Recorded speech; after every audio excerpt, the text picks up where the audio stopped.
What is going on, guys? It is Joe, and welcome back to a brand new episode of The Breakfast Club. For those of you that don't know what The Breakfast Club is, if you're new to the channel, this is your first time watching, The Breakfast Club is a series on my channel which I superset between vlogs and this right here, which is The Breakfast Club. Now, The Breakfast Club, in a sense, is basically a mini Q&A where people will leave questions in the comments down below or DM to me on Instagram at Joseph_Garcia17. Make sure you follow me there. More importantly than sending me questions, follow me there. And I will go through the comments or my questions on Instagram and basically answer you guys' questions. Kind of like a little bit of a mini Q&A, keeps our subscriber to content creator relationship nice and personal, and we just answer some questions. Now, I do these videos every other day with some full day of eating vlogs in between them. Today's a little bit different. It's not actually breakfast, it's actually 9:45 p.m. But this is gonna go up at 8 a.m., so we're keeping the Breakfast Club theme rolling. Now, how many of you guys like eating desserts for breakfast? I know, me too, it's why I eat French toast, but I decided to mix it up a little bit and give you guys a little bit of a protein cookie recipe, something I found on the internet, wanted to make, and decided to have it here on the Breakfast Club. Full recipe for this will be in the description down below, as well as the actual owner of this recipe, Flexible Dieting Lifestyle. His Instagram and his channel will be in the description down below. Make sure you go check him out. This is where I got it from. Gonna go ahead and eat these cookies. I did make these yesterday, the full version of it. I am taking just basically all the ingredients that are in the description, just cutting them in half, so I'm having half a serving of the full batch. And this is basically what the cookie looks like. It came out with the half batch more flat and not as well. You'll see in his video if you watch it. Yesterday when I made a full version, came out exactly how he made it. This one came out like flat and like not the same. But let's give these a little bit taste test. Just cookie dry by itself. These cookies are still good nonetheless. You know, when I made the full version yesterday, it came out a lot more like he had it in his recipe video. This one definitely came out a little bit more cakey. So like some of them are getting stuck to the tinfoil still, and the one I made yesterday, none of them got stuck to the tinfoil. They're like perfect. So my suggestion, if you make them, just follow exactly what he has in that description down below. But still, these things are bomb. Also having this with a glass of almond milk. Oh yeah. Give him a little bit of a Dunkarooski. Yeah, today's filming schedule has been completely off. The day I'm filming this is actually the same day I'm filming a vlog.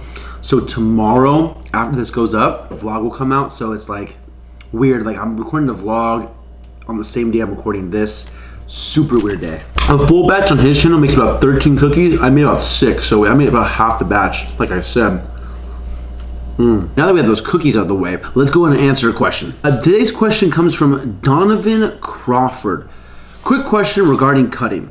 I am currently operating at a 500 calorie deficit from my maintenance on the days I train and a 750 calorie deficit on my off days. Will this approach hamper recovery? Should I consume the same amount regardless of whether or not I am training? I am seeing a fairly moderate weight loss as I have gone from 170 pounds at 16.7% body fat to 150 pounds of 12.3% body fat in 9 weeks. Is this too aggressive of a cut? I am trying to maintain my current weight and reach 8% body fat in 6 weeks. Is this realistic? Thanks. Thank you, Jonathan, for asking that question. That's a really good question. I think this is super important when it comes to overall like weight loss and fat loss and what's realistic, unrealistic, what's a healthy approach, what's not a healthy approach. This question has so many different aspects when it comes to dieting, cutting, all that good stuff. So basically, you're doing a 500 calorie deficit on days that you train. So you're having a bit more calories on the days that you train to support the training, which I love, right? And you're having a 750 calorie deficit on your off days, right? So you're having a bit less calories on your off days because you're not training, you're not exerting as much energy. Will this approach hamper recovery? First part of this question, you know, you going the route of having 500 calorie deficit on the days that you train and 750 on the days that you don't train, I actually love. I love the fact that you're giving yourself almost like a range of calories to eat from day to day. So some days you're hungrier than other days, so your calories are allowed to fluctuate. They're allowed to range from day to day, basically. You know, personally, I love that approach. That's the same approach that I take when it comes to overall like dieting and getting leaner. It's the same approach I even did for my overall prep for my competition. I would have a range of calories depending on how hungry I was. I like the fact that you give yourself kind of a range. That's the same approach that I would take. Will this hamper recovery? Now that depends on a couple different factors. Look at it as a whole. You know, recovery revolves around many different things. Obviously, one of them is nutrition. So 500 calorie deficit and a 750 calorie deficit, that's nothing crazy to me. Like that's nothing like out of the ordinary as far as like too big of a calorie deficit. So I would say from a nutritional standpoint, like no, you're okay. But again, everybody's different. So if 750 is a huge calorie deficit for you and you find that yourself that you're not recovering, you don't have enough energy to train and your workouts just suck, then maybe increase your calories and lower that deficit just a little bit and don't go as extreme or deep into it. How good and how much sleep are you getting on a day-to-day basis? That also revolves around recovery as well. So are you giving yourself proper rest time between training sessions? In a muscle group, let's say chest, for example, are you giving yourself 48 hours to 72 hours to recover that muscle before you go and work out it again? That also has to do with recovery as well. And then, you know, how hard are you training? Are you overtraining? You know, are you doing like 30 sets per muscle group to actually just kill the muscle and overtraining in the overall gym? That is another question I would ask myself as well. So I would definitely play that based upon how you feel. Do you feel recovered? Do you feel like you're coming into every workout refreshed, ready to go? Or do you still kind of feel the ramifications of your last session? If so, then I would say look at it from all the aspects of how you're approaching your overall goals. Should I consume the same amount of Dude, my dog is all over the place. Should I consume the same amount regardless of whether or not I am training?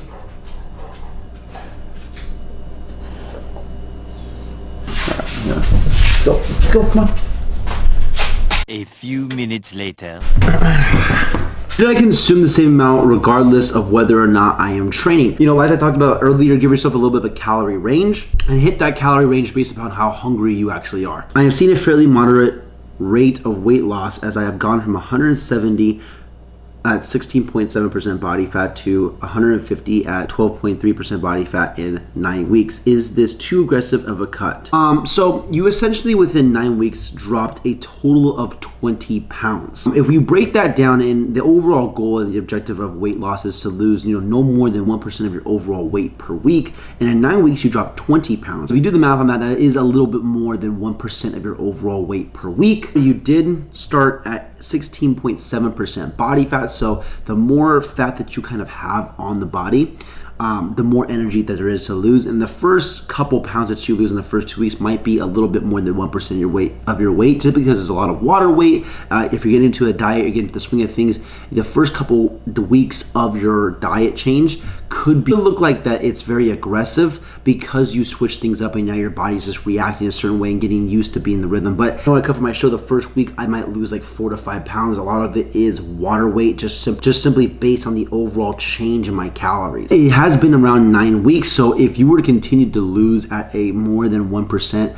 of your overall weight per week at this rate, now that you've been in a calorie deficit long enough, then yes, I would say it's too aggressive and then you should probably look to bump your calories up. After you've been dieting for a pretty decent amount of time and been consistent with it, and you're losing more than 1% of your overall weight per week, I would say that your calorie deficit is maybe just a little bit too big, and you don't want to sacrifice any muscle tissue at the same time, and because your calorie deficit is too large. But if you feel good, you have energy, you're able to progressively overload and get stronger in the gym, and you're not basically dieting too hard where everything gets thrown out of whack, then I would say continue doing what you're doing and monitor that weight loss and get as close to 1% of your overall weight per week.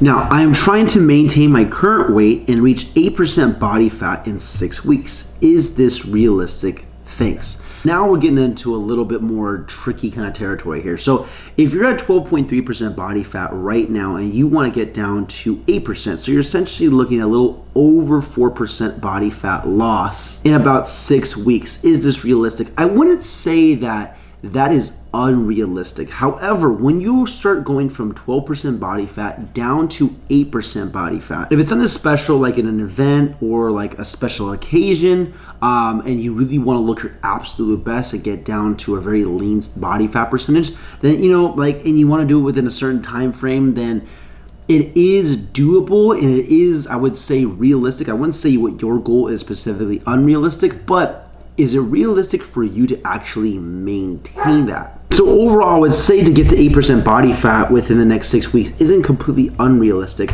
Now, to actually maintain your weight and do that, that might be a little bit trickier, just be a little unrealistic.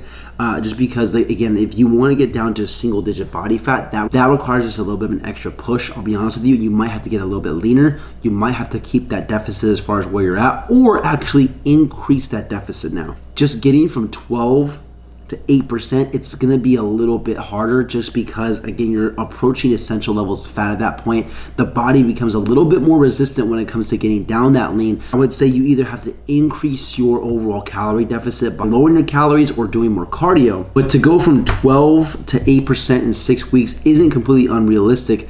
The unrealistic part might be you being able to maintain your overall weight and do so. So the kind of like caveat to this as well, depends on how you're measuring your overall body fat percentage.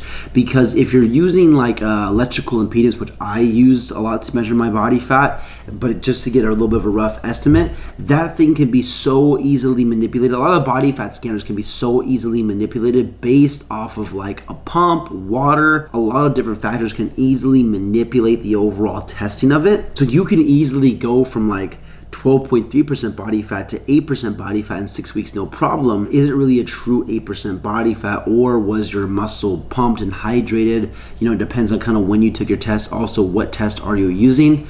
But if you're using the same thing and you just want to see 8% on whatever it is that you're testing yourself on, just be consistent with it. You may or may not be a true 8% body fat on whatever it is that you're using to measure your overall body fat on. I think the overall goal of what you're looking to do is just get, you know, leaner with over the next 6 weeks. Try and just shoot for that. In my opinion, don't really be so specific on getting to a certain body fat percentage. At the end of the day, if that thing says 10% body fat and you look amazing, you look amazing. And that leads me to my next point as well, which is set realistic goals. You know, if you don't get to 8%, don't beat yourself up over it. Realistic goals, you know, don't try and strive for something that's completely out of your reach. If you don't get to 8%, don't beat yourself up over it. The most realistic goal to focus on is being in a healthy body fat percentage that you can maintain. You can maintain year round, where it's sustainable, it's healthy, you feel good, you have energy, and you can perform. Anyways, I'm just gonna wrap that question up right here. Thank you, Jonathan, for asking a very detailed and in-depth question. I hope that my answer can be somewhat useful for you,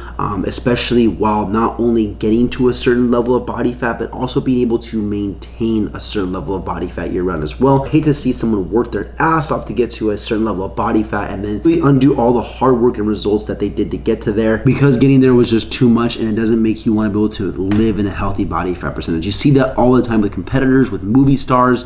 They get to a certain look that is just completely unrealistic to maintain, and then after whatever it is that they do, whether it's for a photo shoot, a role in a movie, a show day, all the results that they did completely go backwards, basically, because what they did to get there was so unrealistic and not healthy and not maintainable. Set realistic goals, ones that you can maintain, ones that are realistic. Anyways, I am wrapping the video up here. Please leave a like if you guys enjoyed. Please subscribe if you guys are new. If you have any questions, leave them in the comments down below. Be featured in the next Breakfast Club episode. Make sure you guys hit that subscribe button. We're on the road to 1,000 subscribers. We're trying to pump out content daily right now, daily uploads. So make sure you hit that subscribe button. The video up here. Until next time, it's been your boy Joe. Peace.